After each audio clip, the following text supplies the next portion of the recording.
Hello friends, welcome back to my channel মনার কিচেনে তোমাদের সকলকে স্বাগত। আজকে নিয়ে এলাম নতুন একটি রেসিপি। আজকে তোমাদের সাথে চিকেন রান্না করে দেখাবো।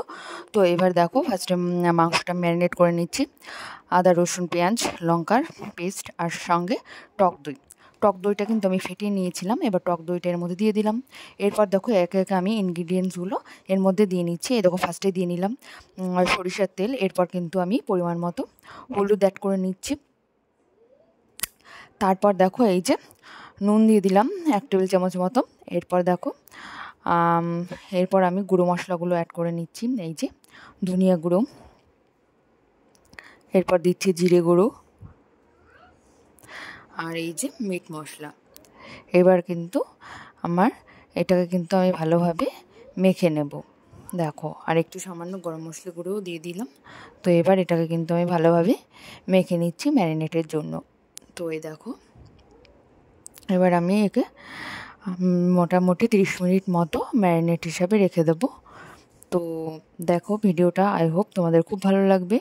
এইভাবে মাংস রান্না করে তোমরা দেখবে, খেতে কিন্তু খুবই টেস্টি হবে।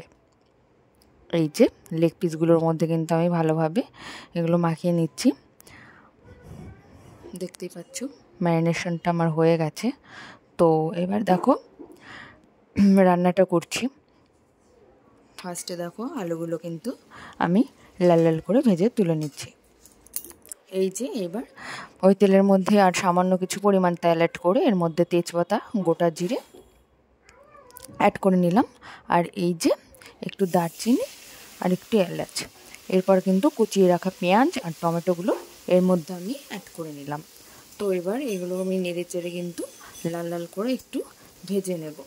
তারপর কিন্তু আমি ম্যারিনেশন করে রাখা যে মাংসটা রয়েছে সেটাই কিন্তু এর মধ্যে অ্যাড করব। এই দেখো আমার কিন্তু একদম লাল লাল করে ভাজা হয়ে গেছে।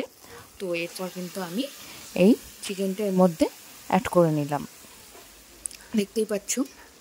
তো এবার এটাকে আমি ভালোভাবে একটু নেড়ে চেড়ে নেব। তারপর আমি ঢাকা দিয়ে অল্প আঁচে কিন্তু এটাকে ভালোভাবে কষিয়ে নেব। মুরগির মাংস যত কষাবে তত কিন্তু এর টেস্ট।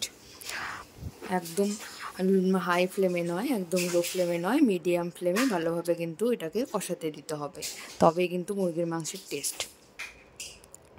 তো এই দেখো আমি এটাকে কষাতে দিয়েছিলাম।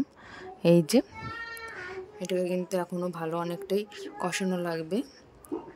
কালার কিন্তু এখনও চেঞ্জ হয়নি। দেখো এই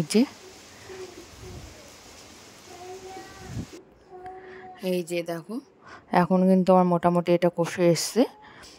এর মধ্যে কিন্তু আমি এবার ঝোল অ্যাড করে নেব। দেখতেই পাচ্ছ তেল ছেড়ে এসছে। এই যে আমি কিন্তু ঝোল অ্যাড করে নিচ্ছি।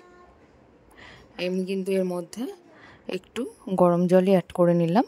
তোমরা ঠান্ডাও অ্যাড করতে পারো, আবার চাইলে গরম অ্যাড করতে পারো। আমি গরম জলে অ্যাড করে নিলাম। তো এরপর দেখো এর মধ্যে কিন্তু আর তেমন কিছু দেওয়ার নেই মশলা। তো এর মধ্যে এবার আমি একটু গরম মশলা গুঁড়ো আর সামান্য একটু ঘি দিয়ে